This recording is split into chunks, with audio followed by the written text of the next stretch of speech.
What's going on, guys? Sam Adams here, and CD Projekt is not in fact the bad guy.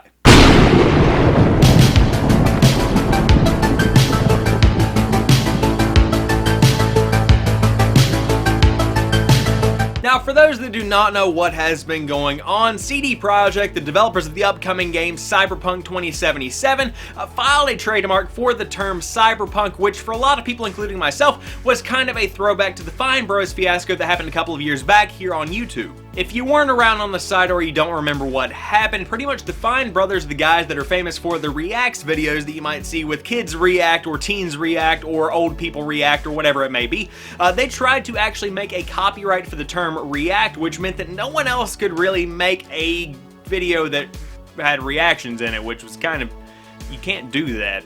As you would expect, the community was not happy about this, and they made sure to make their voices known, and therefore the Fine Bros had to make an apology video. They kind of retracted that copyright thing, and they tried to move on like nothing happened, but that didn't happen. People just simply weren't fine with the Fine Bros trying to copyright the term react, and their channel never really recovered to where it was. Of course, their videos are still loved, everybody still loves react videos, but they just simply have this negative stigma around their name now that they wouldn't have had otherwise. For a while there, it seemed like the witch hunt was going to go after CD Projekt, because you can't simply coin the term cyberpunk because it is such a generic term. However, they did choose to clarify instead of just kind of going along and continuing on their business, because unlike the Fine Bros, CD Projekt seems to actually care about what their audience thinks. So in a PR statement, which I have linked down below, they pretty much said in a big TLDR, for too long didn't read for those that don't go on Reddit, they said, "What is this trademark fuss all about?" A short answer would be something along the lines of this: we want to protect our hard work, and we don't plan on using the trademark offensively. It's a self-defense measure only. If you're interested in details, read on. However, since this is pretty complex, we kindly ask you to take the time to read this thing from the top to the bottom. Now, we won't read this thing all the way through for time's sake. This isn't some kind of filibuster in the Senate or anything, but what we are going to do is pretty much break down what's been going on. There is a novel series by the same kind of name of Cyberpunk. It's pretty much what the game is based off of, and it's by a novelist by the name of Mike Pondsmith. Now, of course, they did have to go through a couple of legal hoops to get the name Cyberpunk for their game, but now that they've finally gotten it, they wanted to simply protect that investment and the hard work that's already been put in place to make sure that Cyberpunk 2077 is the game that fans expect. So what it comes down to is, what can you not do with the name Cyberpunk? Because that's pretty much the line that people need to know so that they do not cross it. So if you are a game developer, you can't make a game called Cyberpunk 2078. You can't do that, because that is literally just like Cyberpunk 2077, which is a good thing, because I guarantee you some asshole on Steam Greenlight would try and make some kind of shitty knockoff brand version of Cyberpunk 2077, put it out there for 50 bucks, and try and get people behind it. Now, this is kind of a double-edged sword, because number one, that's a really shitty business tactic for some asshole developer to do on Steam Greenlight, but on top of that, if the game did get traction, being that shitty Steam game, then it would kind of take the value away from Cyberpunk 2077, which is shaping up to be one of the best open world experiences of this entire generation, if not the history of gaming. So now another line has to be drawn. What can you use in your video game title that has to do with Cyberpunk? You can still actually use the term in a title, unlike what the Fine Bros were trying to do with React. So a couple of examples here that were given during the PR statement.